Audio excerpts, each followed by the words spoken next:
सुख पर्वता एवढे जीवन आनंद, नंदनवन डोही आनंद तरंग. आपण आनंद शोधतो कुठे? मोठे घर, भरपूर पैसा, महागडी गाडी, प्रसिद्धी की आणखी काही? खरं तर आनंद आपल्या आजूबाजूलाच असतो. फक्त तो पाहण्यासाठी आपल्याकडे सकारात्मक दृष्टी असायला हवी. आजची ही गोष्ट आहे. निसर्ग, प्राणी आणि पक्ष्यांकडून आनंद जगण्याची कला शिकण्याची. दृश्य एक. निसर्गाकडे बारकाईने पाहिलं तर एक विलक्षण गोष्ट जाणवते. प्रत्येक जीव आपल्या पद्धतीने आनंदी आहे. गाईगुरांचे कळप, मेंढ्यांची धावपळ, आकाशात एकमेकांसोबत विहरणारे पक्षी. त्यांच्यात स्पर्धा नाही, दिखावा नाही, उगाच भविष्याची चिंता नाही. ते फक्त जगतात आणि जगण्याचा आनंद घेतात. दृश्य दोन. पक्ष्यांकडून शिकण्यासारखे. घरट्यात छोटे पक्ष्यांचे पिल्लू. आई वडील पक्षी त्यांच्यासाठी अन्न घेऊन येतात. पक्षी आपलं घरटं बांधतात, पिल्लांसाठी दाणे शोधतात, पुन्हा बाहेर पडतात आणि पुन्हा घरी परततात. पण त्यांच्या आयुष्यात काडीमोड नसतो. पिलांसाठी दाणे शोधताना ते थकत नाहीत. त्यांच्या विश्वात संपत्तीची स्पर्धा नाही, दिखावा नाही. म्हणूनच कदाचित त्यांचं जगणं अधिक हलकं आणि आनंदी असतं.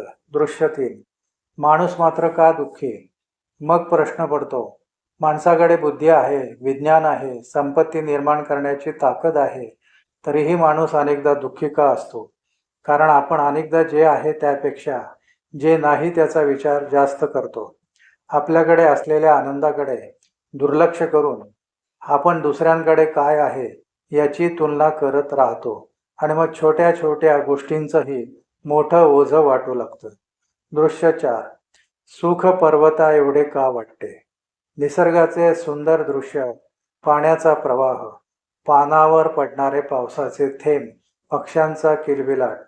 कधी शांतपणे निसर्गाकडे पाहिलं आहे का?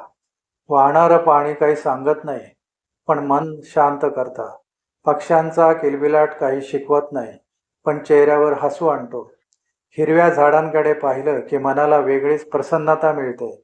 म्हणूनच आनंद मिळवण्यासाठी नेहमी मोठ्या गोष्टींची गरज नसते. छोट्या क्षणांना मनापासून जगण्याची गरज असते. दृश्य पाच.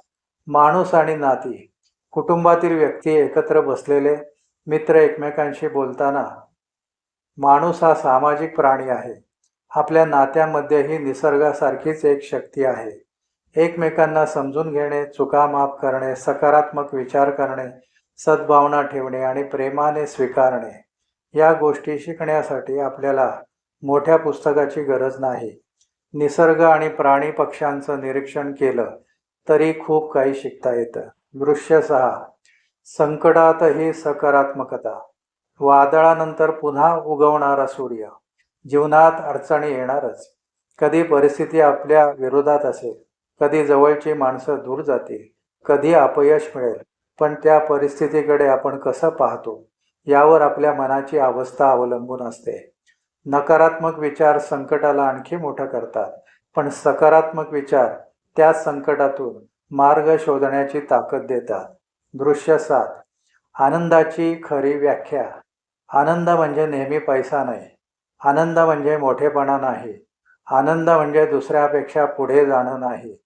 आनंद म्हणजे आपल्याकडे असलेल्या गोष्टींची जाणीव ठेवणे, आपल्या माणसांना वेळ देणे, निसर्गाकडे पाहणे, मनापासून हसणे आणि प्रत्येक दिवसाबद्दल कृतज्ञ राहणे.